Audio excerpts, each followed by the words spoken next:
Hi friends, welcome to Gurus notification channel. இன்றைக்கி ஒரு இம்பார்ட்டண்டான ஒரு ஸ்போர்ட்ஸ் அப்டேட் அதை தான் பார்க்க போகிறோம். இந்தியன் டீம் அனௌன்ஸ் பண்ணியிருக்காங்க. எதுக்கு அப்படின்னு பார்த்தீங்கன்னா, ஐசிசி சாம்பியன்ஸ் ட்ராஃபி 2025 அதுக்கான இந்தியன் டீம் 50 ஓவர்ஸ் ஃபார்மேட்டில் தான் நடக்க போகுது. இந்தியன் டீம் அனௌன்ஸ் பண்ணிட்டாங்க. அது இல்லாமல் இங்கிலாந்து இந்தியாவுக்கு வராங்க. அவங்க கூட ஒரு 50 ஓவர்ஸ் மேட்ச் இருக்குது, ஒரு சில மேட்சஸ் இருக்குது.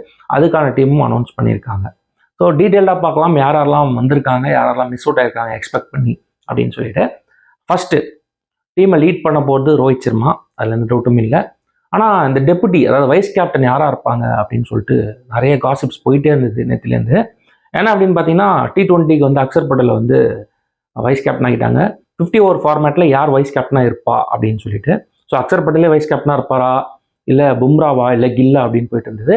ஸோ இன்றைக்கி அனௌன்ஸ் பண்ணிட்டாங்க, சுப்மன் கில் அவர் தான் டெபுட்டி, அதாவது வைஸ் கேப்டனாக லீட் பண்ண போகிறாரு.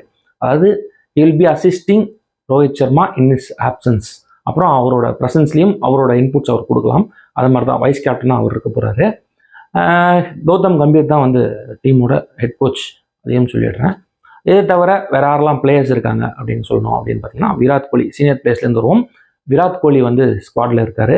கண்டிப்பாக அவருக்கு பிளேஸ் உறுதி. அதுக்கப்புறம் KL ராகுலோட அடிஷன் இருப்பாரா இருக்க மாட்டாரா அப்படின்னு நிறைய தாட்ஸ் போயிட்டு இருந்தது. மிடில் ஆர்டரில் கண்டிப்பாக KL ராகுல் பிளேயிங் 11லையும் இருப்பார் அப்படின்னு சொல்லலாம். ஸ்ரேயஸ் ஐயர் திரும்பியும் டீமுக்குள்ளே வராரு. ஸ்ரேயஸ் ஐயர் ஒரு நல்ல மிடில் ஆர்டர் பேட்ஸ்மேன், நல்ல ஃபார்மில் தான் இருந்தது. ஒரு 1 or 2 சீரியஸ் தான் ரொம்ப சுமாராக ஆடி இருந்தார். அவர் டீமில் கண்டிப்பாக பிளேயிங் 11ல் இருப்பார் அப்படின்னு எதிர்பார்க்கப்படுது. ஆனால் இந்த ஒரு விஷயம் இருக்குங்க, சஞ்சு சாம்சன் எடுக்கலை அப்படின்னு சொல்லிட்டு நிறைய பேர் சஞ்சு சாம்சன் கண்டிப்பாக இருப்பார் அப்படின்னு எதிர்பார்த்தாங்க. அவர் இல்லாதது அவரோட ஃபேன்ஸுக்கும் சரி, கிரிக்கெட்டிங் பஃபுக்குமே சரி, ஒரு சிலர் அது டிசப்பாயின்மெண்ட்டாக ஃபீல் பண்ணுறாங்க. ரிஷப் பண்ட் டீமில் இடம் பிடிச்சிருக்காரு. அவர் பிளேயிங் லைனில் இருப்பாரா மாட்டாரா அப்படிங்கிறது பொறுத்து தான் பார்க்கணும். நான் எந்த ஃபிட்மெண்ட்டில் அவரை கொண்டு வருவாங்க அப்படிங்கிறதையும் யோசிக்கணும். நான் KL ராகுல், ரிஷப் பண்ட், அதுக்கப்புறம் ஸ்ரேயஸ் ஐயர் 3 பேரும் விளையாட முடியுமா அப்படின்னு கேட்டிங்கன்னா முடியாது. ஆனால் 2 பேர் தான் விளையாட முடியும். ஸோ அந்த 2 பேர் யார் அப்படின்னு நம்மளுக்கு போக போக தெரியும். ஃபர்ஸ்ட் இங்கிலாந்து சீரியஸு, அதுக்கப்புறம் நம்மளோட ICC champions trophy. ICC champions trophy எங்கே நடக்க போகுது அப்படிங்கிறதையும் நடுவில் சொல்லிடுறேன். பாகிஸ்தானில் தான் நடக்க போகுது. ஆனால் இந்தியா மேட்சஸ்லாம் UAEயில் நடக்கும் அப்படின்னு அறிவிக்கப்பட்டிருக்குங்க. வாங்க இப்போ அப்படியே கண்டினியூ பண்ணலாம். அடுத்த சீனியர் பிளேயர் லிஸ்ட்டில் பார்த்தீங்கன்னா, ரவீந்திர ஜடேஜா ஆல்ரவுண்டராக டீமில் இருக்கார். அவருக்கும் பிளேஸ் இருக்கும் அப்படின்னு நம்பப்படுது. ஆனால் அக்சர் பட்டேலும் ஸ்குவாடில் இருக்கார். எதர் ஜடேஜா இல்லை அக்சர் பட்டேல் யாருன்னா ஒருத்தருக்கு தான் டீமில் பிளேஸுக்கு பாசிபிலிட்டி இருக்குது அப்படின்னே சொல்லலாம். என்ன ஒரு சாட்டிஸ்ஃபையிங்கான ஒரு விஷயம் என்ன அப்படின்னு பார்த்தீங்கன்னா, முகமது ஷமி, ஜஸ்பிரீத் பும்ரா 2 பேருமே இருப்பாங்க அப்படின்னு சொல்லி ஸ்குவாடில் அனௌன்ஸ் பண்ணிருக்காங்க. ஆனால் பும்ரா இங்கிலாந்து டூர், அதாவது இங்கிலாந்து இங்கே வராங்க பார்த்தீங்கன்னா, அந்த மேட்சஸில் அவருக்கு பதிலாக ஹர்ஷித் ராணா விளையாடுவார். ஆனால் ஐசிசி சாம்பியன்ஸ் ட்ராஃபிக்கு பும்ரா அவைலபிளாக இருப்பார் அப்படின்னு சொல்லியிருக்காங்க. But subject to his fitness, அதையும் இங்கே சொல்ல விரும்பிக்கிறேன். ஆனால் முகமது ஷமி அப்புறம் ஜஸ்பிரீத் பும்ரா 2 பேரும் சேர்ந்து விளையாடினா போலிங் ரொம்ப ஸ்ட்ராங் ஆகிடும். எலாங் வித் ஸ்பின்னர்ஸ், நல்ல ஸ்பின்னர்ஸ் நம்ம டீம் இருக்காங்க. குல்தீப் யாதவ் ஸ்குவாடில் இருக்கார். அப்புறம் வாஷிங்டன் சுந்தரி வச்சுருக்காங்க. அப்புறம் ஜடேஜா, அக்சர் பட்டேல் இவங்களும் நல்லா ஸ்பின் போடக்கூடிய ஒரு போலிங் ஆல்ரவுண்டர்ஸ் இல்லை பேட்டிங் ஆல்ரவுண்டர்ஸ்னு சொல்லிக்கலாம். அவங்களோட கான்ட்ரிபியூஷன் நல்லா இருக்கும் அப்படின்னு தான் சொல்லணும். இதற்கிடையே ஃபாஸ்ட் போலிங் ஆல்ரவுண்டராக நிதிஷ்குமார் ரெட்டி இருப்பாரா அப்படின்னு சொல்லி ஒரு நிறைய எக்ஸ்பெக்டேஷன் அண்ட் கியூரியாசிட்டி இருந்தது. ஆனால் நிதிஷ்குமார் ரெட்டிக்கு 50 ஓவர் ஃபார்மேட்டில் இன்னும் இடம் கிடைக்கல. ஹர்திக் பாண்டியா டீமை கண்டினியூவாக இருக்க போகிறாரு. அவரோட பர்ஃபார்மன்ஸ் டீசெண்டாகவே இருக்குது ரீசெண்ட் டேஸில் அப்படின்னு தான் சொல்லணும். ஒரு ஆல்ரவுண்டர், போலிங் ஆல்ரவுண்டராகவும் சரி, பேட்டிங் ஆல்ரவுண்டராகவும் சரி, 4 டவுனில் ஹர்திக் பாண்டியா விளையாடுவார் அப்படிங்கிறதுல எந்த டவுட்டும் இல்லை. அந்த 4 டவுன் பொசிஷனில் எந்த டவுட்டுமே கிடையாதுங்க, அதை கிளியராகவே சொல்லிடலாம். அதே சமயத்தில் ஹர்திக் பாண்டியா மினிமம் 5 to 6 ஓவர்ஸும் போடுவார். அது ரொம்ப ஹெல்ப்ஃபுல்லாகவும் இருக்கும் கேப்டனுக்கும் சரி, போலிங் ஆப்ஷன்ஸுக்கும் சரி அப்படின்னு தான் சொல்லணும். அதுக்கப்புறம் இவங்களை தவிர யாரெல்லாம் இருக்காங்க அப்படின்னு பார்த்தீங்கன்னா, பும்ரா, ஷமி சொல்லிட்டேன். ஃபாஸ்ட் பவுலர்ஸில் இன்னொருத்தர் யாருன்னு பார்த்தீங்கன்னா ஹர்ஷ்தீப் சிங் எடுத்திருக்காங்க. ஹர்ஷ்தீப் சிங் ஒரு நல்ல பிக் அப்படின்னு தான் சொல்லணும். ஆனால் சிராஜ் கன்சிஸ்டண்ட்டாக ODIயில் பர்ஃபார்ம் பண்ணிட்டு இருந்தார். அவர் இல்லை அப்படிங்கிறது ஒரு பெரிய டிசப்பாயின்மெண்ட் எனக்கு அப்படின்னு சொல்லலாம். கிரிக்கெட்டிங் பஃப்ஸும் நிறைய பேர், கிரிக்கெட்டிங் ஃபேன்ஸும் இதை கொஸ்டினை ரைஸ் பண்ணிட்டு இருக்காங்க. ஏன்னா நல்ல சூப்பராக போலிங் போட்டுட்டு இருக்காரு ODI ஃபார்மேட்டில். அவர் இல்லாதது எனக்கு ஒரு ஷாக்கிங்காக இருந்தது.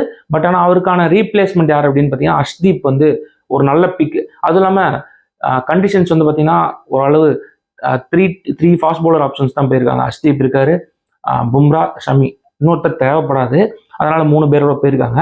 இன்னொரு 4th பவுலர் தேவைப்பட்டிருந்தா கண்டிப்பாக சிராஜ் எடுத்திருப்பாங்க அப்படின்னு எனக்கு தோணுது. ஆனால் 3 ஃபாஸ்ட் பவுலர்ஸுமே எடுத்துக்கிறவங்க நல்லா பர்ஃபார்ம் பண்ணக்கூடிய பவுலர்ஸ் தான். அப்புறம் ஸ்பின்னர்ஸ் பொறுத்த வரைக்கும் குல்தீப் மெயின் ஸ்பின்னராக இவர் தான் இருப்பார். அப்புறம் அக்ஷர் பட்டேல் இல்லை ஜடேஜா யாருன்னா ஒருத்தர் அந்த இன்னொரு ஆல்ரவுண்டிங் பர்ஃபார்மன்ஸ், அதாவது ஸ்பின்னிங் ஆல்ரவுண்டர் அப்படின்னு சொல்லலாம், அவங்க இருப்பாங்க. ஓவராலாக ஸ்குவாடை பொறுத்த வரைக்கும் ஒரு நல்ல ஸ்குவாடாக தான் எனக்கு தெரியுதுங்க. சாம்பியன்ஸ் ட்ரோஃபிக்கு ஒரு நல்ல டஃப் கொடுக்கக்கூடிய ஒரு squad, mixture of both seniors as well as youngins எல்லாமே சேர்ந்த மாதிரி ஒரு ஸ்குவாடு தான் இது. ஆனால் சீனியர்ஸ் நிறையவே இருக்காங்க. ஆனால் சீனியர்ஸ் எனக்கு தெரிஞ்சு விராட் கோலி, ரோஹித் சர்மா இவங்களாம் அடுத்த ஐசிசி சாம்பியன்ஸ் ட்ரோஃபி விளையாடுவாங்களா? ஏன்னா அவங்களுக்கு மேஜ் ஃபேக்டர்னு ஒன்று இருக்குது. அவங்க ரிட்டையர்மெண்ட் பிளான்ஸ் என்ன அப்படிங்கிறத அவங்க அனௌன்ஸ் பண்ணுவாங்க. பட் ஐசிசி சாம்பியன்ஸ் ட்ரோஃபிங்கிறது ஒரு மினி வேர்ல்டு கப் அப்படின்னு கூட சொல்லலாம். இதை அப்படி தான் சொல்லுவாங்க ஏர்லி டேஸில். ஸோ அதனால் இதுக்கு 50 ஓவர் ஃபார்மேட்டில் நிறைய ரெஸ்பான்சிபிலிட்டிஸ் சீனியர் பீப்புளுக்கு இருக்குது. அவங்க கண்டிப்பாக இதை ஜெயிக்கணும் அப்படின்னு எல்லாருமே எதிர்பார்ப்பாங்க. அவங்களுக்கும் அந்த ரெஸ்பான்சிபிலிட்டி இருக்குது அப்படின்னு அவங்களுக்கு தெரியும். ஆனால் ப்ரீவியஸாக இருக்கிற செட்பேக்ஸ்லாம் இந்தியா பார்க்கக்கூடாது. ஒரு கம்பேக்காக தான் இவங்களுக்கு இங்கிலாந்து சீரிஸ் அமையணும். அதை தொடர்ந்து சாம்பியன்ஸ் ட்ரோஃபியும் பிப்ரவரி 19 தொடங்குது. அதுவும் வந்து ரொம்ப ஃப்ரூட்ஃபுல்லாக அமையணும் அப்படின்னு என்னோட தாட்டு. அதே மாதிரி தான் டீமும் ப்ராக்டிஸ் செஷன்ஸ்லாம் போயிட்டுருக்காங்க. அதை தாண்டி டீம் ரெடி ஆகிட்டாங்க. அடுத்து T20 டோர்னமெண்ட் நடக்க போகுது இங்கிலாந்து கூட.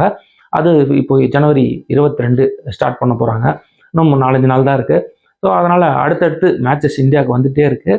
நீங்களும் பார்த்து என்ஜாய் பண்ணுங்கள். இந்த ஸ்குவாடில் இவர் இருந்திருக்கலாம், இவர் இல்லாமல் போயிட்டாரே அப்படின்னு சொல்லி நீங்கள் என்ன ஃபீல் பண்ணீங்கன்னா கமெண்ட் பாக்ஸில் மென்ஷன் பண்ணுங்கள். அதை தாண்டி உங்களோட எக்ஸ்பர்டைஸ் நாலேஜ் வச்சு இவர் இருந்தால் இன்னும் நல்லா இருந்திருக்கும், இல்லை இந்த டீமே நல்லா இருக்குது, எதாக இருந்தாலும் கமெண்ட் பாக்ஸில் சொல்லுங்கள். நானும் இம்ப்ரவைஸ் பண்ணிக்கிறேன். உங்களோட தாட்ஸையும் நீங்கள் கமெண்ட் பாக்ஸில் எப்போனாலும் போடலாம். தேங்க்ஸ் ஃபார் வாட்சிங்.